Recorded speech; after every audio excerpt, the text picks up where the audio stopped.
Capítulo 45. Una guerra de préstamos. Al mismo tiempo, Sacro Imperio Milicial, acorazado aéreo Pal Chimera. Meteos Rogerider, el investigador jefe del Ministerio de Medidas contra el antiguo Imperio Mágico, estaba profundamente enfurecido.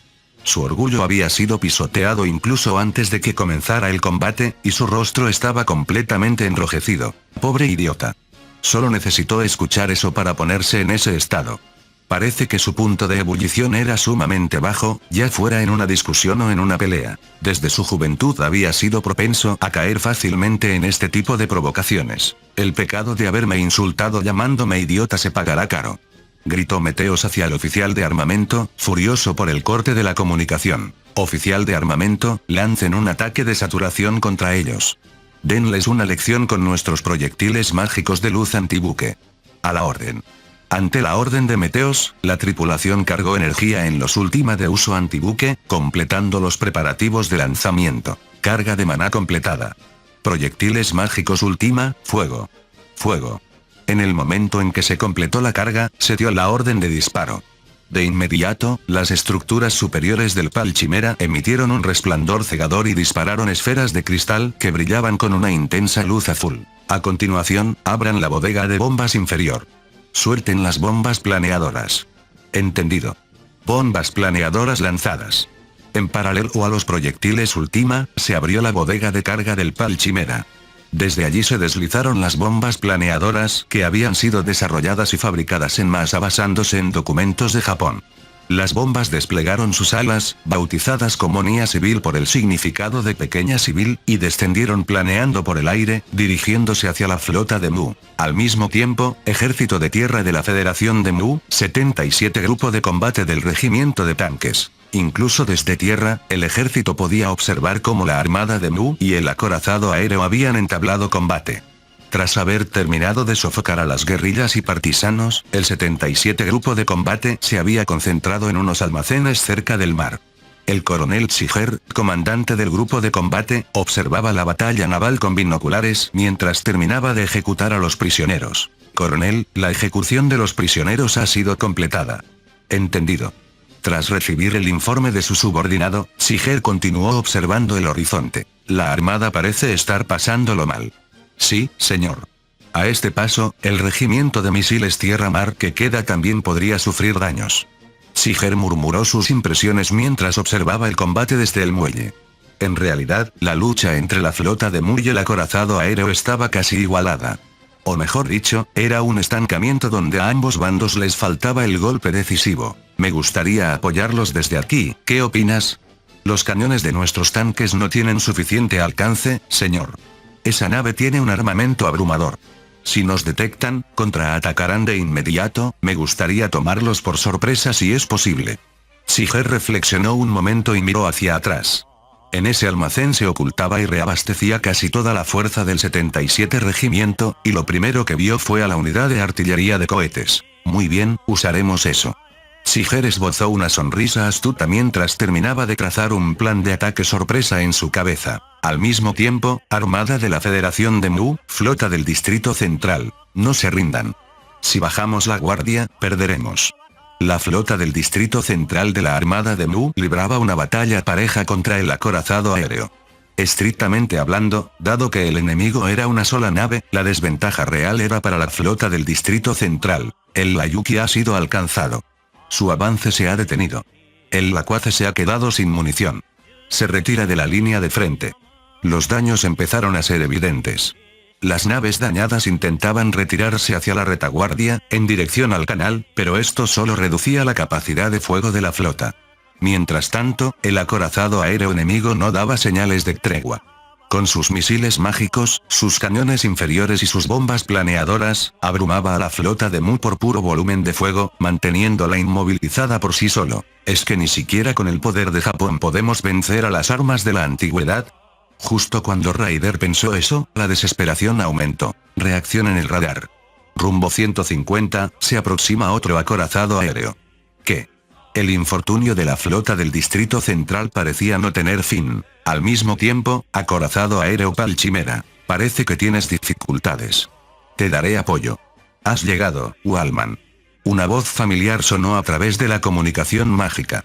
Era Wallman, quien había sido nombrado capitán de la segunda nave de la clase Pal Chimera. Wallman, yo actuaré como buque insignia. Tú rodea desde las tierras de cultivo al norte. Yo realizaré un movimiento de pinza desde las instalaciones portuarias al sur. Entendido. Déjamelo a mí.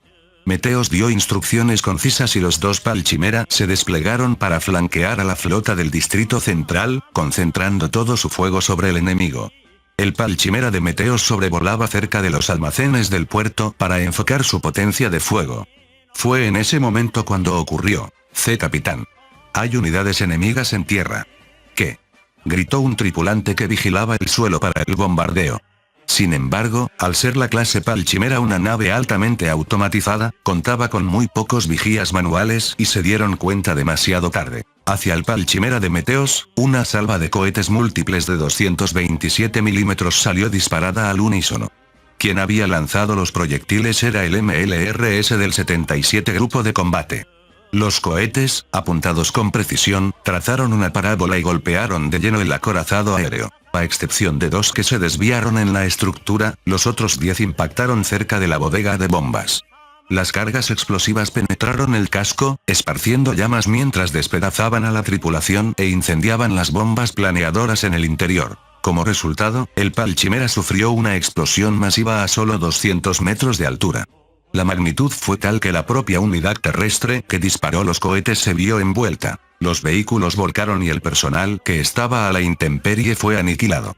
Sin embargo, gracias al ataque sorpresa de la unidad terrestre, el coloso llamado Pal Chimera fue reducido a polvo. Sus restos cayeron hechos pedazos sobre los almacenes. Al mismo tiempo, segunda nave de la clase Pal Chimera, Meteos. Wallman gritó el nombre de su querido amigo. Sin embargo, sus palabras fueron en vano. La primera nave se había convertido en un montón de escombros dispersos que caían sobre la zona de los almacenes. TCH, malditos sean. Meteos y él se habían vuelto tan cercanos como hermanos en los últimos meses, y esta repentina pérdida los sumió en una furia ciega. Maldición, acabaremos con esto aquí mismo. Preparen la bomba pesada civil para su lanzamiento. Húndanlos a como dé lugar. Tras dar la orden, Wallman hizo que la segunda nave de la clase Pal Chimera acelerara, lanzándose directamente hacia el corazón de la flota de la Federación de Mu. A pesar de recibir daños considerables en el trayecto, logró abrir la bodega de bombas. Al mismo tiempo, Armada de la Federación de Mu, flota del Distrito Central. Me gustaría darles una medalla a esos sujetos del ejército, si tan solo nos dejaran en paz por un segundo. Raider, mientras presentaba sus respetos a la heroica hazaña del ejército de tierra que acababa de derribar a un gigante, ponía todo su esfuerzo simplemente en mantenerse con vida. Su flota ya había perdido el 50% de su capacidad de combate. Las naves restantes estaban agotando sus municiones o presentaban daños estructurales severos. Estaban, literalmente, cubiertos de heridas. Nave enemiga pasando sobre nosotros a alta velocidad. Dispárenle todo lo que nos quede. Intentaron interceptar la nave con una lluvia de proyectiles y una tormenta de fuego de los cañones antiaéreos. Sin embargo, aunque los impactos daban en el blanco, el Pal Chimera no se detenía, como si los daños no fueran suficientes para frenar su avance. El enemigo está justo sobre nosotros. Está abriendo la bodega de bombas. Prepárense para el impacto. Exprimiendo sus últimas fuerzas y su ira, el Pal Chimera se aproximó en lo que parecía una misión suicida y soltó la bomba pesada civil sobre la flota del Distrito Central. La explosión ocurrió a unos 50 metros de altura, debido a que un disparo perdido impactó directamente en la bomba antes de que tocara el agua. Para bien o para mal, eso expandió el daño para ambos bandos. La detonación aérea generó una onda expansiva masiva que envolvió a todos. El Nakasami modificado, al ser el objetivo principal del bombardeo, recibió el impacto de lleno. Su superestructura se derritió como si fuera cera. Los tripulantes en su interior se evaporaron instantáneamente o murieron por la falta repentina de oxígeno. Otras naves también sufrieron las secuelas de la explosión, llevando sus estructuras ya maltrechas al límite. Lograron ganar algo de tiempo para que los tripulantes se evacuaran, pero terminaron hundiéndose poco después. El Pal Chimera que soltó la bomba tampoco salió ileso. Fue una explosión tan grande que resultó casi un acto de autodestrucción. Tras recibir el impacto de la onda de choque, el acorazado aéreo se partió por la mitad y se hundió cerca de los restos de Nakasami. Poco después, las fuerzas del gobierno que resistían en Otaheit iniciaron una retirada inusual. Formando un convoy masivo de vehículos, atravesaron los alrededores del canal y desaparecieron hacia el oeste, dirigiéndose hacia la zona de influencia de Japón. Y así, no quedó nadie en Otaheit. Fin del capítulo 45. El link a la historia del autor estará en la descripción.